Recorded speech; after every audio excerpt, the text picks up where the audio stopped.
खुरुमजरी ngasi amuk puduna laksari inspector tayai chamaga kunga taret suba tangkak asumna jail adugi manungda Dilip Kumar Gopi sir habiyu sir kana kana no khoisi manungi karam karamano list symbol orbra manung sida mobile pamba jail asigi manungda phangda basingdo sir list to sida lejere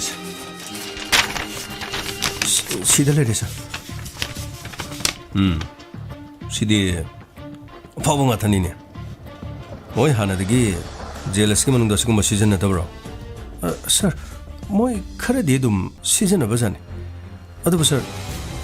하나기도는 뭐 로이네 로컬 뭐가 이놈놈나 목락바도도 뭐 수마이네 전화비 말이말.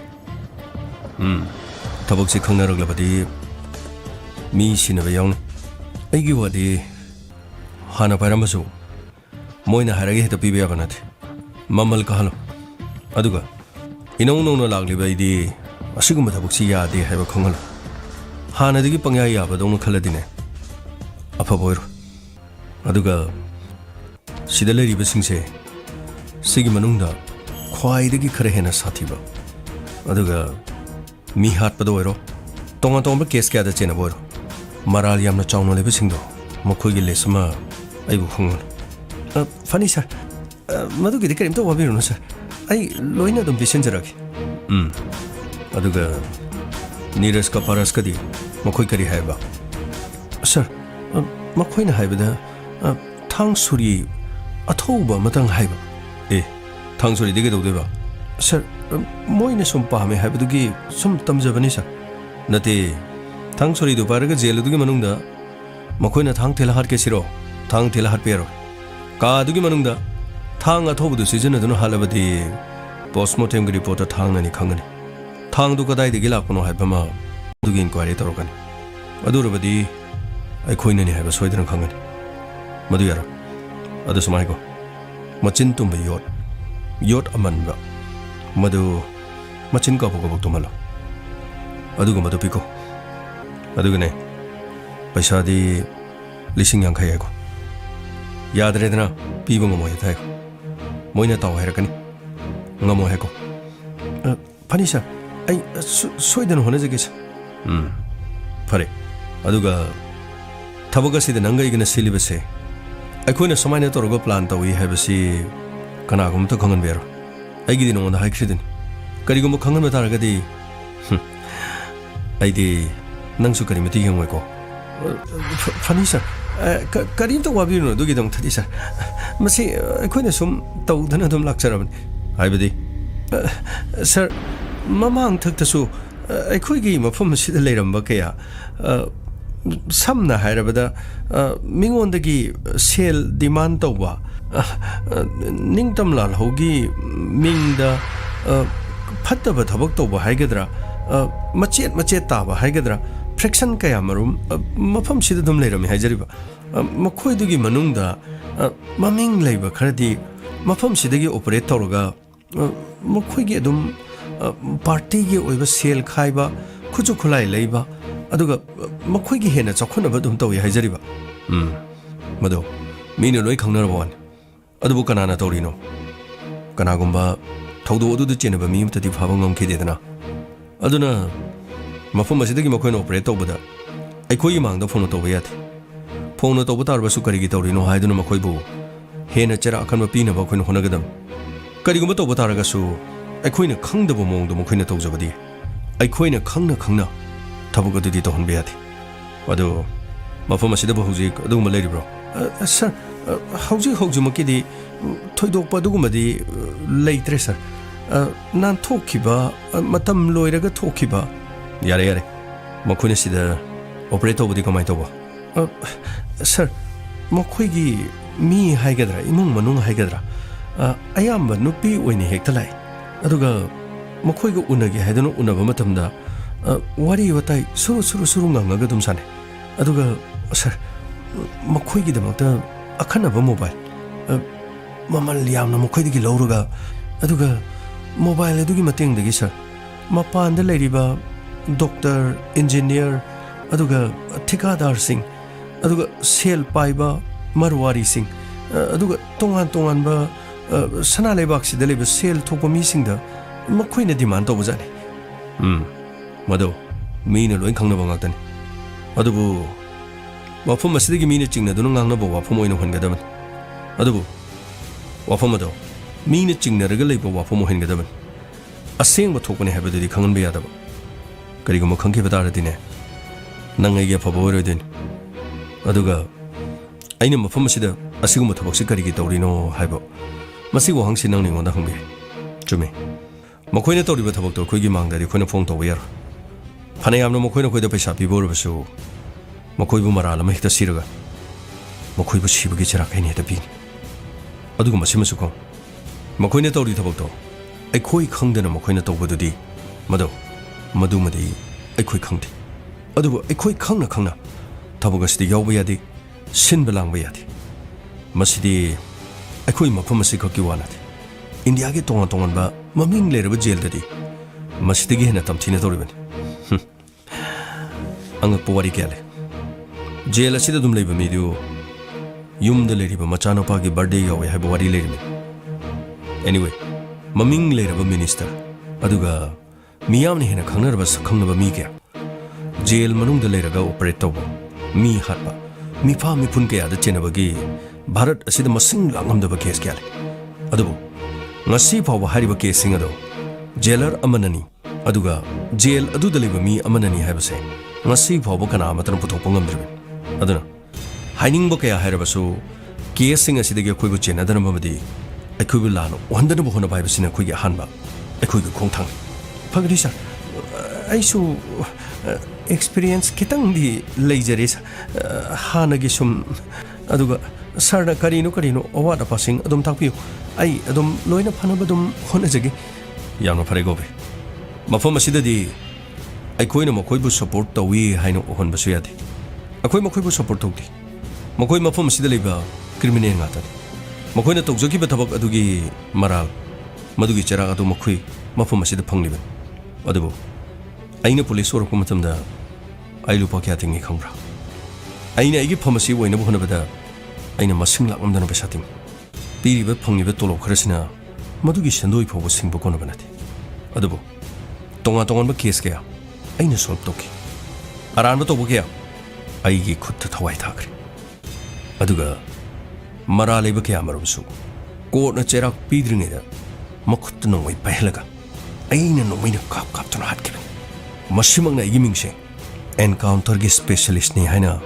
I go Kanariban. Sir, I could you Tazagrisa. Sir Nahana Tobiramba, Tabokamarum, I could you dum Kanji. Ning the Muginamada. Migi Yumtung the Jangaga. Migi Mung the Shell Kaiba. Aduga.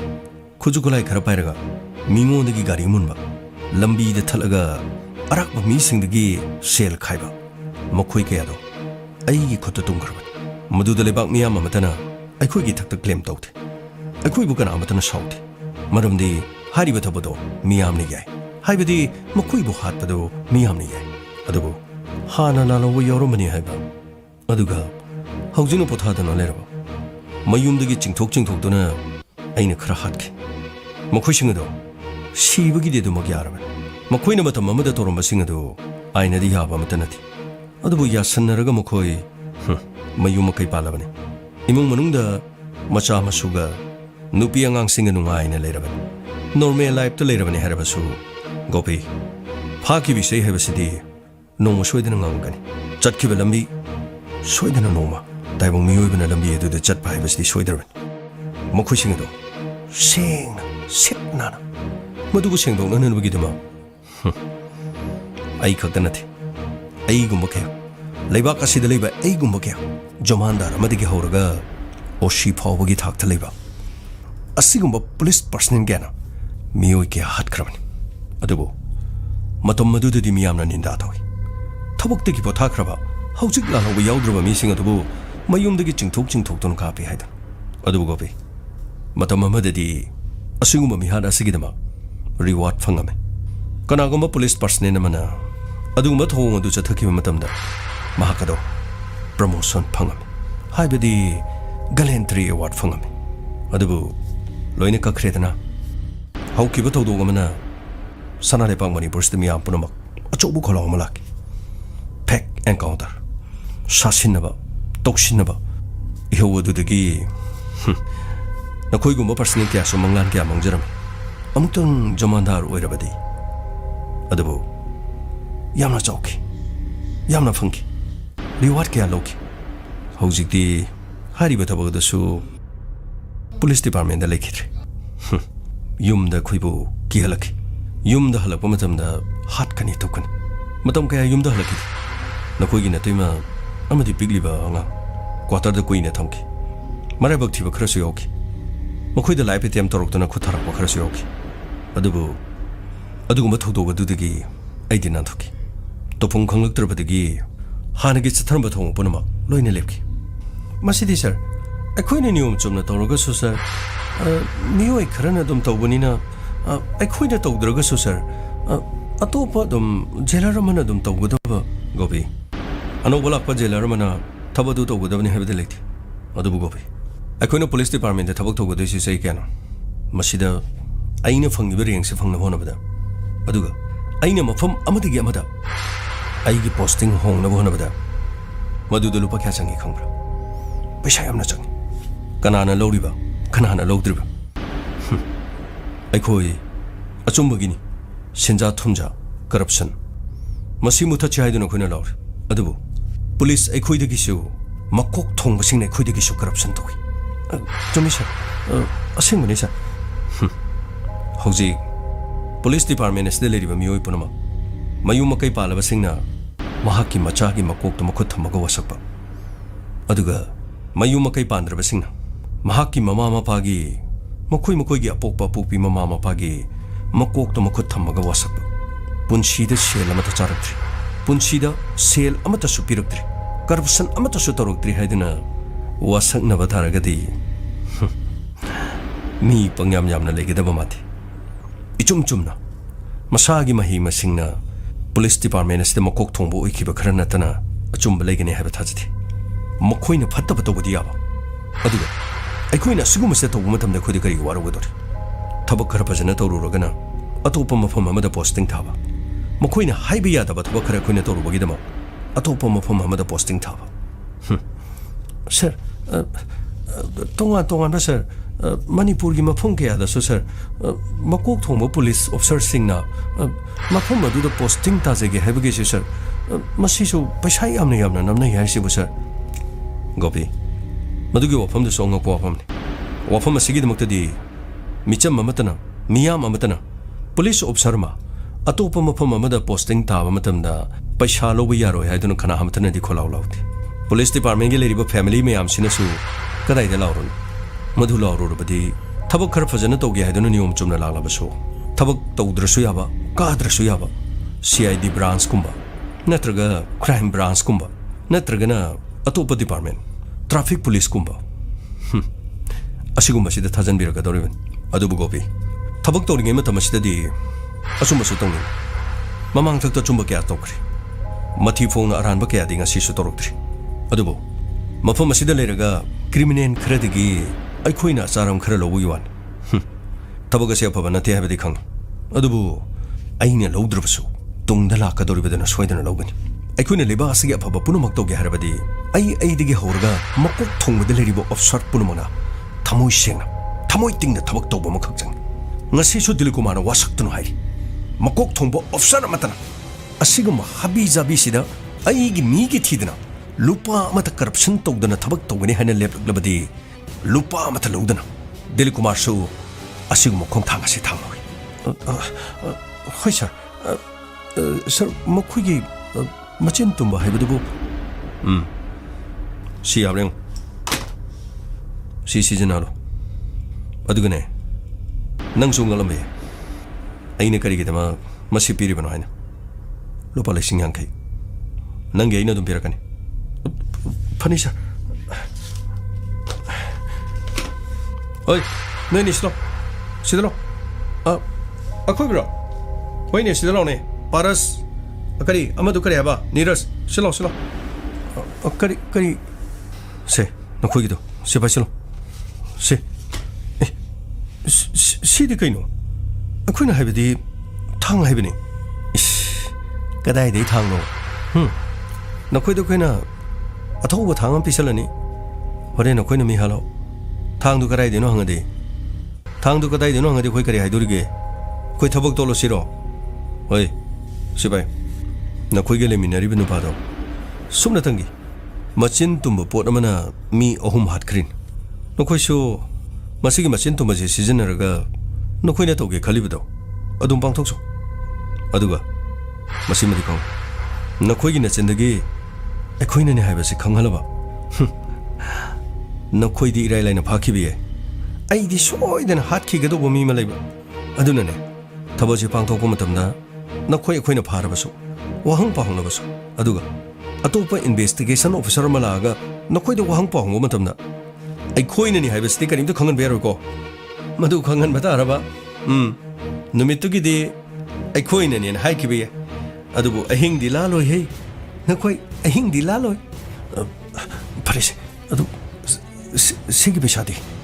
ꯁꯤꯒꯤ ꯄꯩꯁꯥꯗꯤ ꯅꯁꯥꯅ ꯑꯗꯨꯝ ꯈꯜꯂꯣꯅ ꯑꯩꯅ ꯅꯍꯥꯟ ꯄꯩꯁꯥ ꯄꯤꯅꯕ ꯑꯩꯒꯤ account ꯅꯝꯕꯔꯗꯣ ꯑꯗꯨꯒꯤ ꯑꯦꯀꯥꯎꯟ ꯅꯝꯕꯔꯗꯨꯗ ꯄꯩꯁꯥꯗꯣ ꯑꯗꯨꯝ ꯊꯥꯗꯔꯣ ꯃꯐꯝ ꯑꯁꯤꯗ ꯈꯨꯠꯇ ꯄꯩꯁꯥ ꯊꯤꯅꯕ ꯌꯥꯕ ꯅꯠꯇꯦ ꯐꯔꯦ ꯄꯩꯁꯥꯗꯣ ꯀꯌꯥꯅꯤ ꯍꯥꯏꯕ ꯄꯩꯁꯥꯗꯨꯗꯤ 50,000 ꯇꯥꯔꯦꯗꯅ ꯂꯤꯁꯤꯡ 50ꯗꯤ ꯌꯥꯝ ꯌꯥꯝꯃꯜꯂꯦ 10,000 ꯌꯥꯔꯣꯏꯗ꯭ꯔꯣ ꯑꯗꯨꯔꯒ ꯄꯤꯔꯛꯑꯣ ꯀꯔꯥꯏꯅꯣ ꯄꯤꯔꯛꯑꯣ ꯍꯧꯖꯤꯛꯀꯤꯗꯣ ꯄꯤꯔꯛꯑꯣ ꯌꯥꯅꯤ ꯁꯥꯔ ꯄꯩꯁꯥꯗꯣ ꯈꯤꯇꯪ ꯇꯥꯕꯤꯌꯣ ꯍꯥꯏꯖꯕꯅꯤ ꯄꯣꯠ ꯂꯩꯕ ꯌꯣꯟꯕ ꯅꯠꯇꯦ ꯑꯩꯈꯣꯏꯅ ꯇꯧꯔꯤꯁꯦ ꯅꯣꯏꯅ ꯄꯥꯝꯕꯗꯣ ꯅꯤꯡꯕ ꯊꯨꯡꯍꯟꯕꯅꯤ ꯃꯣꯕꯥꯏꯜ ꯄꯥꯏꯒꯦ ꯄꯥꯏꯍꯜꯂꯦ ꯀꯥ ꯍꯣꯡꯗꯣꯛꯄꯤꯌꯨ ꯍꯣꯡꯗꯣꯛꯍꯜꯂꯦ ꯃꯆꯤꯟ ꯇꯨꯝꯕ ꯑꯃ ꯄꯤꯌꯨ ꯄꯤꯔꯦ ꯀꯔꯤꯅꯣ ꯁꯤꯗ ꯍꯦꯟꯕ ꯀꯔꯤ ꯂꯩꯔꯤꯒꯦ ꯐꯔꯦ ꯌꯥꯔꯦꯁꯦ ꯑꯩꯈꯣꯏꯅ ꯊꯣꯛꯄ ꯇꯧꯔꯒꯦꯁꯦ ꯃꯔꯤꯟ ꯃꯇꯥꯁꯤꯒ ꯑꯃꯔ ꯀꯔꯤ ꯍꯥꯏꯒꯦꯗꯣ ꯅꯣꯏꯒꯤ ꯀꯥꯁꯤꯗ ꯂꯩꯕꯁꯤꯗꯤ ꯂꯩꯐꯝ ꯆꯥꯐꯝ ꯑꯃ ꯈꯪꯗ꯭ꯔꯦꯗ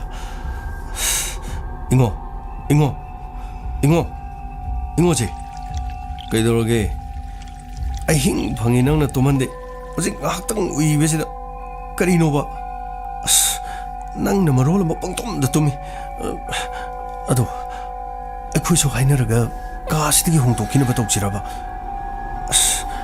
ꯀꯔꯥꯏꯗꯒꯤ ꯀꯅꯥꯅ ꯍꯥꯏꯅꯔ ꯍꯣꯡꯅꯗꯣꯏꯅꯣ ꯅꯪ ꯆꯠꯂꯒ ꯍꯥꯏꯅꯔꯨꯔꯣ ꯑꯩꯈꯣꯏ ꯍꯥꯟꯅꯒꯤ ꯀꯥꯗꯨꯗ ꯂꯩꯖꯒꯦꯅ ꯖꯦꯂꯔꯗ ꯆꯠꯂ ꯍꯥꯏꯒꯦꯔꯥ ꯍꯥꯏꯔꯨꯔꯣ ꯑꯩꯔꯥ ꯍꯥꯏꯕ ꯀꯔꯤꯝꯇ ꯑꯩꯉꯣꯟꯗ ꯍꯧꯗꯣꯔꯛꯀꯅꯨ ꯍꯥꯏꯕꯗꯁꯨ ꯇꯥꯔꯣꯏꯗꯧꯕ ꯀꯔꯤꯁꯨ ꯀꯥꯟꯅꯔꯣꯏꯗꯧꯗꯨꯗ ꯑꯗꯣ ꯃꯣꯏꯗꯤ ꯀꯃꯥꯏꯅ ꯂꯥꯛꯏꯅꯣꯕ ꯄꯩꯁꯥꯒ ꯄꯤꯔꯝꯒꯗ꯭ꯔꯕ ꯁꯤꯕꯣ ꯀꯅꯥꯅ ꯈꯪꯕꯅꯣꯗ ꯑꯩꯗꯤ ꯃꯗꯨꯒꯤꯒ ꯈꯟꯗꯦꯗ ꯅꯪꯅ ꯃꯔꯣꯜ ꯑꯃ ꯑꯍꯤꯡ ꯃꯔꯣꯝ ꯁꯣꯟꯕꯅꯦ ꯇꯨꯝꯐꯝ ꯆꯥꯐꯝ ꯈꯪꯗꯦ ꯑꯩ ꯉꯥꯛꯇ ꯎꯏꯒꯦꯁꯦ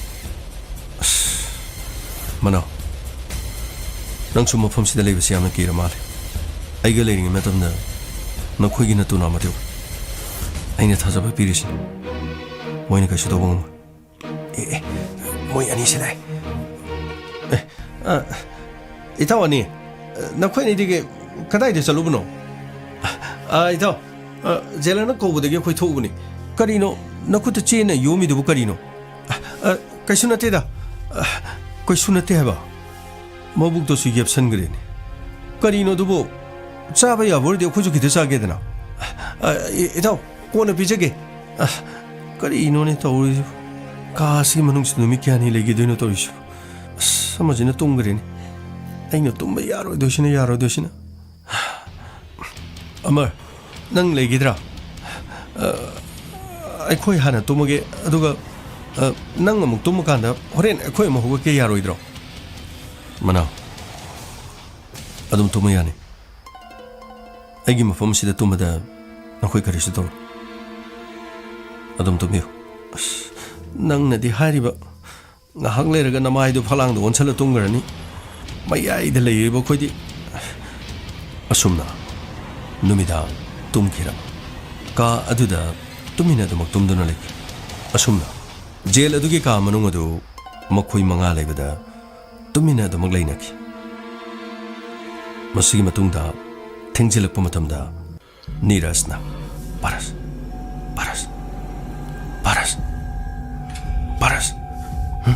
ꯀꯩꯅꯣ ꯅꯤꯔꯖ ꯀꯩꯗꯧꯔꯒꯦ ꯀꯔꯥꯏ ꯉꯁꯥꯏꯗꯣ ꯄꯤꯔꯛꯑꯣ 시대 탐험하니 시대 뭐 매야다 탐험하니 내람들이 난 빠이드로 그 이누 아이두보 낭낭 살 빠이게 되네 아이 세기 뭐 가시 탐험하니 실 내람들이 봐 그래서 그러잖아 엄티경 레이디 그래서 그러잖아 그래도 강인이 그이는 너희 티도 그 신호티다 나사이 아사포로 못 보러 보니 뭐 매야세 탐험을 내려면 봐 아생물아 나사이 포리도 아생물이 아사포로 아사포로를 딩가 사이나 사바 수사디 아육도 잡으라 수사디 아행시다 사포도 사가도게 티르도 허지 아사포 얌자능이도 가기노 나티다 아두기 나티다 허지 불법 자는 거리가 이나 티로 배우하니 싫다면 내려면 드리니 그래서 그러잖아 너희네 티리도 싫어 많이 아두니 그래 비로 시디 아사포 손나다나 똥틱 똥나 타웅네 일라바 요자의 시디 너코니디 그리게 보내봐 아말 모두는 기네 통나티 아쿠니 달칼리비도 기네 아쿠니 보러보니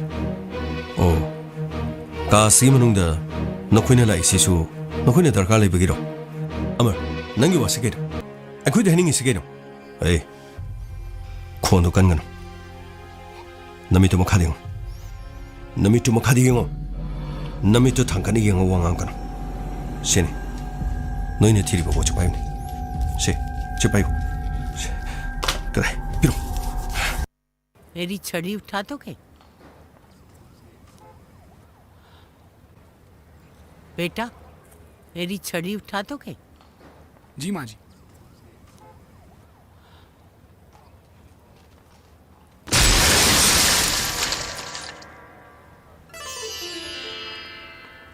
थैंक यू बेटा अच्छा हुआ तूने कुछ नहीं किया मोस्ट वेलकम माँ जी कभी कुछ न करके भी देखो ईट 5 star do nothing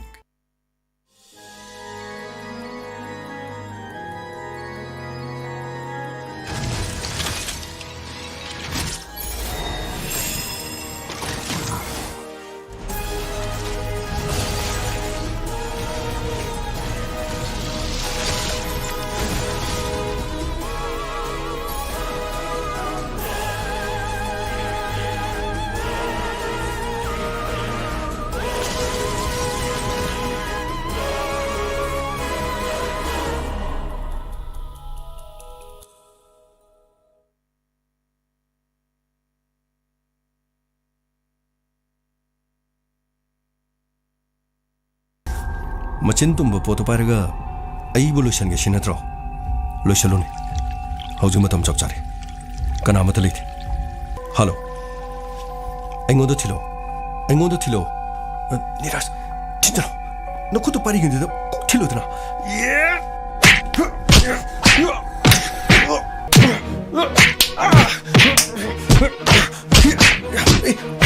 왜 얼굴 분할이니 걔도 드시고 sir, marunong punare sir, marunong hanare sir, dia lagi tong dah bupio, sir, hey,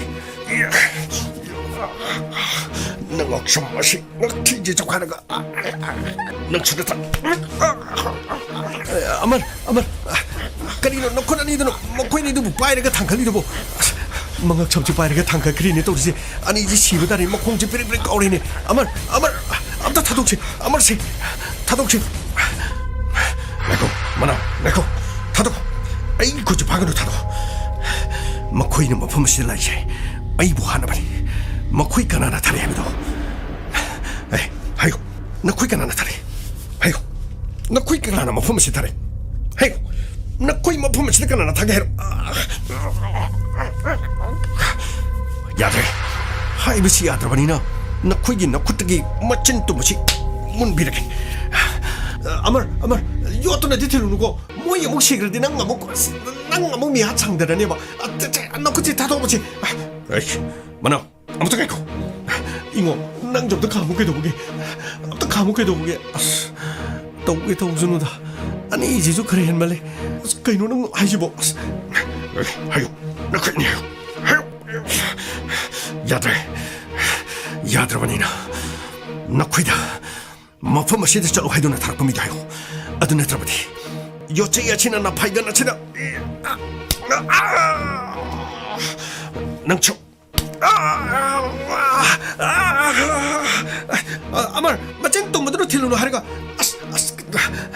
마파이간 지데 요 마첸 똥마지데 틴 그레니 아이고 가나나 타락나요 아이고 한테 못틴 그 돌바시나디 나 타박가 시드네 틴 그 돌시 나 타박다 틴 마마톰다디 따이붕무시 타독도는 짝히니 아이고 가나 타락나요 하게 마카타나 틸라노 산티기 마파 그라 산티기 마파 해베디 산티기 마파 해베디 산티기 마파 해베디 소니아부 이제 망은 기바 마두디 야바 산티 마기 마파 마이파 샤나나 아차 핫키브기 마두기 라만 기다바 아유 너희들로 밖에 앞이래 아유 당도가시기도 막 너희들로 밖에 앞이래요 아유 가이다바 달라니 나 파이가 나치다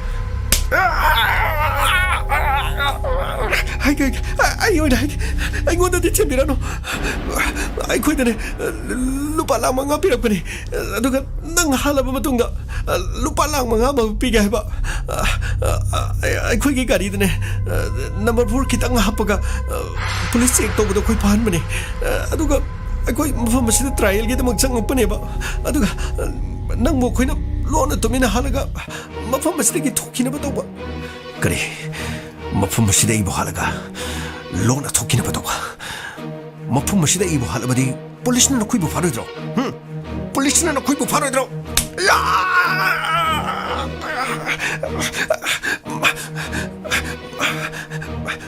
makata na tila no asiya mo no hari todo ko sita jealous de yauri ba police khara ka manar ga santi ki mapa mai paksana ga sin ba plan hey hado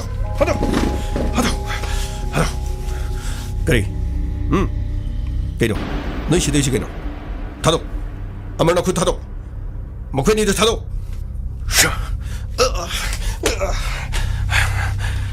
kare gina nang na ku ta machin to yo chai ma parga mo ko ni si bo har ke to shi gai no sir aina na te machi puno mas achumudo mo ko ni da ngbiyo chumra no ko ni chumra amar na ise chumra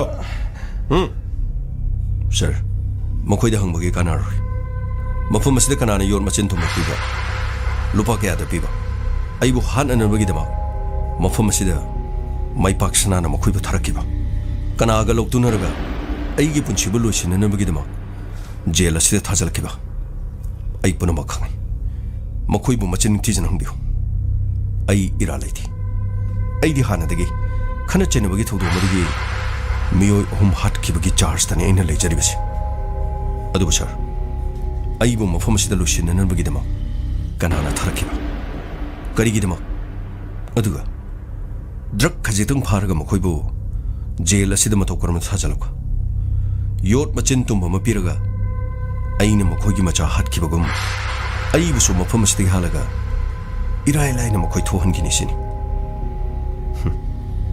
madu ga tanatana मकोई अनिबु मफम से लेबे याना none बगिदमा करिसु खंगजद्रिबा इंगो अमदि मनाव मफम असिद नमदुनु लेहन बगि मरम sir आइसुलोइना खंग अमर नंगी वाखन Sangli बपुन माचुमना मफम असिद मकोइना संगकिबा drug कमरी लेनबा केसदन मफम असिद मकोइना करि तोकिबा अदुगा करि तोरकनी करि थोलकनी हेबदि दिलीप कुमार आई खतन खंग आई खतन गोबे sir asok pa ni si Puto pang ni sir hulo si hulo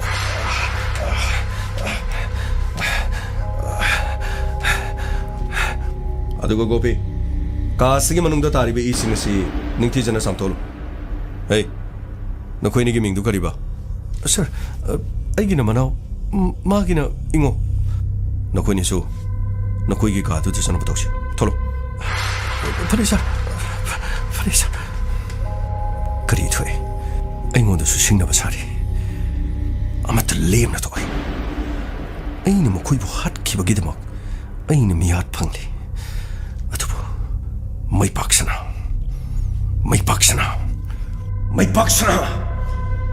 ꯅꯪꯅꯁꯨ ꯑꯩꯕꯨ ꯅꯤꯡꯁꯤꯡꯅꯕ ꯍꯧꯔꯕ ꯅꯪꯒꯤ ꯅꯆꯥꯅ ꯂꯥꯟꯈꯤꯕꯗꯨꯗꯤ ꯅꯪꯅ ꯈꯪꯗꯦ ꯌꯦꯡꯕ ꯇꯥꯕꯅꯤ ꯁꯟꯇꯣꯁ ꯀꯔꯤꯅꯣ ꯃꯈꯣꯏꯒꯤ ꯅꯨꯄꯤ ꯃꯌꯨꯝꯗ ꯆꯠꯄꯗꯨꯁꯨ ꯃꯤ ꯂꯣꯏꯅ ꯍꯜꯂꯛꯈ꯭ರೆ ꯑꯗꯨ ꯀꯔꯤꯅꯣ ꯑꯩꯈꯣꯏꯁꯦ ꯀꯔꯤ ꯇꯧꯒꯗꯣꯏꯅꯣ ꯉꯔꯥꯡ ꯍꯥꯏꯕꯗꯨꯗꯤ ꯏꯁꯩ ꯇꯧꯒꯅꯤꯒ ꯍꯥꯏꯗꯥꯏꯅꯦ ꯂꯤꯂꯥ ꯇꯧꯕꯁꯨ ꯌꯥꯗ꯭ꯔꯕꯅꯤꯅ ꯏꯁꯩꯗꯤ ꯌꯥꯕꯅꯤꯅ ꯏꯁꯩ ꯑꯣꯏꯅ ꯇꯧꯔꯁꯦ ꯍꯥꯏꯗꯥꯏꯅꯦ ꯅꯣꯏꯕꯣ ꯁꯥꯎꯟꯒꯗꯤ ꯀꯗꯥꯏ ꯆꯠꯈ꯭ꯔꯒꯦ ꯃ꯭ꯌꯨꯖꯤꯛꯅ ꯀꯅꯥꯅ ꯈꯣꯡꯒꯗꯣꯏꯅꯣ ꯈꯪꯉꯩ ꯀꯗꯥꯏꯗ ꯃ꯭ꯌꯨꯖꯤꯛ ꯁꯥꯎꯅꯣ ꯁꯥꯎꯟ ꯑꯩꯈꯣꯏꯒꯤ ꯆꯤꯟꯁꯦ ꯁꯤꯅ ꯑꯗꯨꯝ ꯑꯣꯏꯔꯅꯤ ꯃ꯭ꯌꯨꯖꯤꯛꯁꯨꯅꯦ ꯆꯤꯟꯅ ꯑꯗꯨꯝ ꯊꯤꯜꯂꯅꯤ ꯆꯨꯝ ꯆꯥꯛ ꯑꯗꯨꯝ ꯊꯤꯜꯂꯗꯧꯅꯤ ꯁꯤ ꯂꯣꯏꯔꯦ ꯀꯩꯅꯣ ꯁꯤꯗ ꯍꯦꯟꯕ ꯀꯔꯤ ꯂꯩꯔꯤꯒꯦ ꯑꯁ ꯑꯗꯨꯗꯤ ꯅꯨꯡꯉꯥꯏꯕ ꯋꯥꯠꯀꯗꯕ ꯃꯥꯜꯂꯦꯗ ꯀꯔꯤꯅꯣ ꯅꯈꯣꯏꯒꯤ ꯒꯤꯇꯥꯔꯒꯨꯝꯕ ꯂꯩꯇ꯭ꯔꯣ ꯑꯩ ꯒꯤꯇꯥꯔ ꯈꯣꯡꯕ ꯍꯩꯅꯦ ꯑꯩꯈꯣꯏꯗꯤ ꯒꯤꯇꯥꯔꯁꯦ ꯑꯩꯈꯣꯏꯗꯤ ꯄꯣꯛꯄꯗꯒꯤ ꯑꯗꯨꯝ ꯌꯥꯎꯔꯛꯄꯅꯦ ꯑꯩꯒꯤ ꯆꯒꯨꯝꯕꯗꯀꯣ ꯒꯤꯇꯥꯔ ꯑꯃ ꯑꯗꯨꯝ ꯌꯥꯎꯔꯛꯄꯅꯦ ꯑꯩꯗꯤ ꯒꯤꯇꯥꯔ ꯈꯣꯡꯕ ꯍꯩꯌꯦꯕ ꯉꯥꯏꯈꯣ ꯍꯪꯒꯦ ꯁꯤꯁꯦ ꯑꯩꯈꯣꯏꯒꯤꯁꯨ ꯄꯨꯂꯤꯁ ꯗꯤꯄꯥꯔꯠꯃꯦꯟꯁꯦ ꯁꯤꯡꯒꯔ ꯉꯥꯛꯇꯅꯤ ꯀꯩꯅꯣ ꯑꯐꯥꯎꯕ ꯁꯤꯡꯒꯔ ꯌꯥꯝ ꯌꯥꯎꯔꯖꯥꯠꯅꯤ ꯁꯗꯥꯅꯟꯗ ꯃꯥꯟꯕꯣ ꯎꯠꯇꯝ ꯃꯥꯟꯕꯣ ꯑꯣꯖꯥ ꯇꯞꯇꯥ ꯃꯥꯟꯕꯣ ꯑꯁ ꯕꯥꯔꯦꯗꯤ ꯌꯥꯎꯔꯤꯖꯥꯠꯅꯤꯗ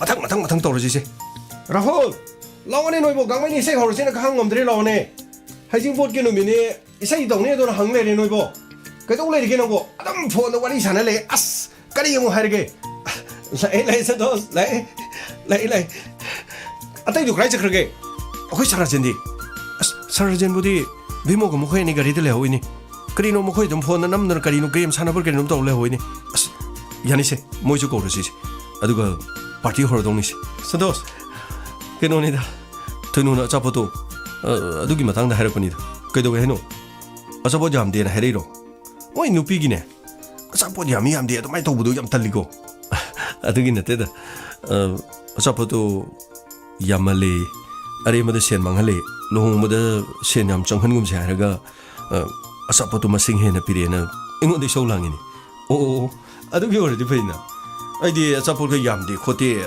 ꯑꯗꯨ ꯀꯥꯏꯅ ꯇꯧꯔꯛꯄ꯭ꯔꯥꯅ ꯑꯔꯦꯝꯕꯗ ꯁꯦꯟ ꯃꯥꯡꯍꯟꯕꯗꯣ ꯑꯩꯁꯨ ꯄꯥꯝꯗꯦꯅꯤ ꯁꯥꯔꯥꯖꯦꯟꯒ ꯕꯤꯃꯣꯒꯁꯨ ꯂꯥꯛꯑꯦ ꯁꯥꯔ ꯁꯣꯝꯗ ꯂꯦꯡꯖꯟꯕꯤꯔꯣ ꯁꯥꯔ ꯂꯥꯛꯑꯦ ꯀꯔꯤ ꯇꯧꯖꯦꯕ ꯉꯁꯤꯗꯤ ꯁꯥꯔ ꯇꯦꯌꯥꯏꯁꯨ ꯌꯥꯎꯗꯦ ꯄꯥꯔꯇꯤ ꯃꯆꯥ ꯑꯃꯒ ꯏꯁꯩ ꯅꯣꯡꯃꯥꯏ ꯁꯛꯑꯒ ꯅꯨꯡꯉꯥꯏꯊꯣꯛꯑꯁꯤꯅꯤꯀꯣ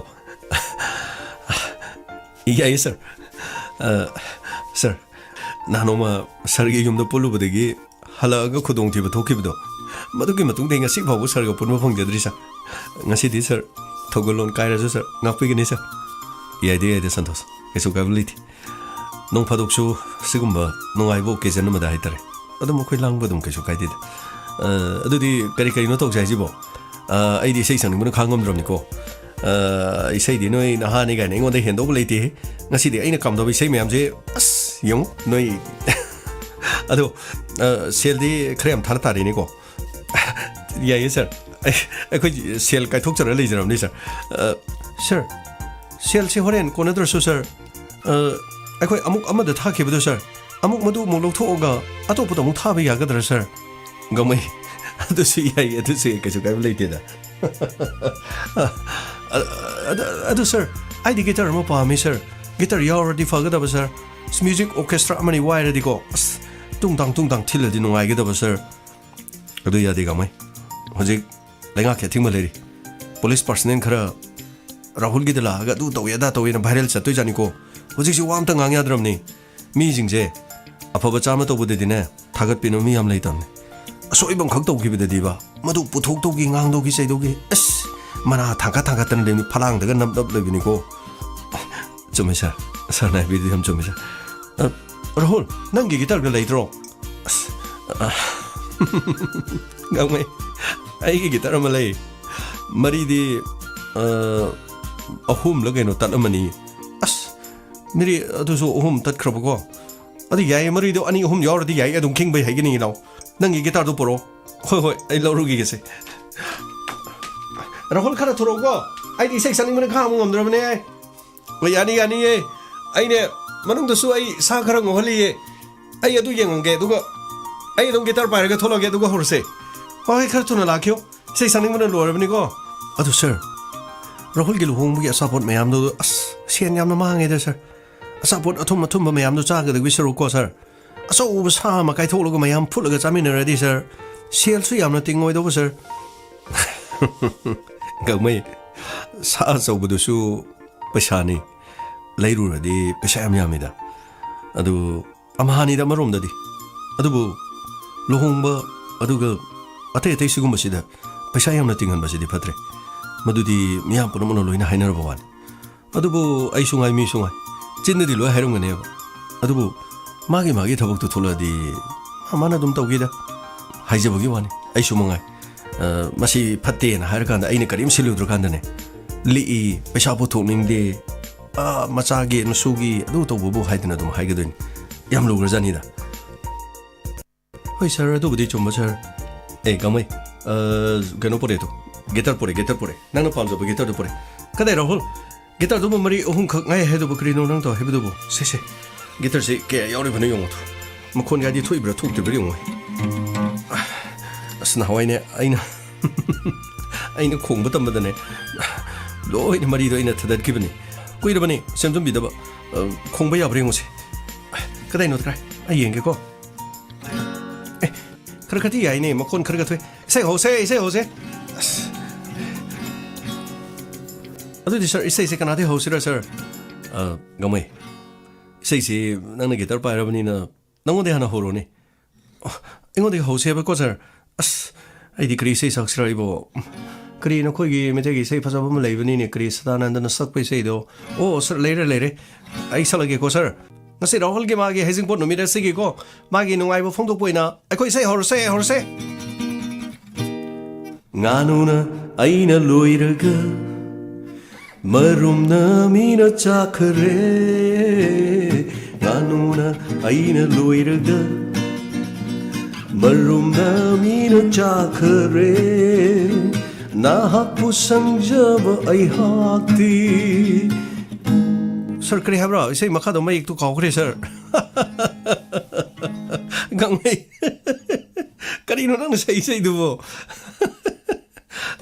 लेखोंग ना इने सोम लगा हाइबो रंगनी ये अस खंग देते सर आइदी मदु इसे दो याम सेना तादबने सर अखोय अंगांग सिंग अमना सकपदु दिमान अदुमाइना सकखिबने आइदी मंगोंदगी निक्ति जना इसे दो दुम सक ए हाइबदु तम्मिने सर अदुमाइना सकपनती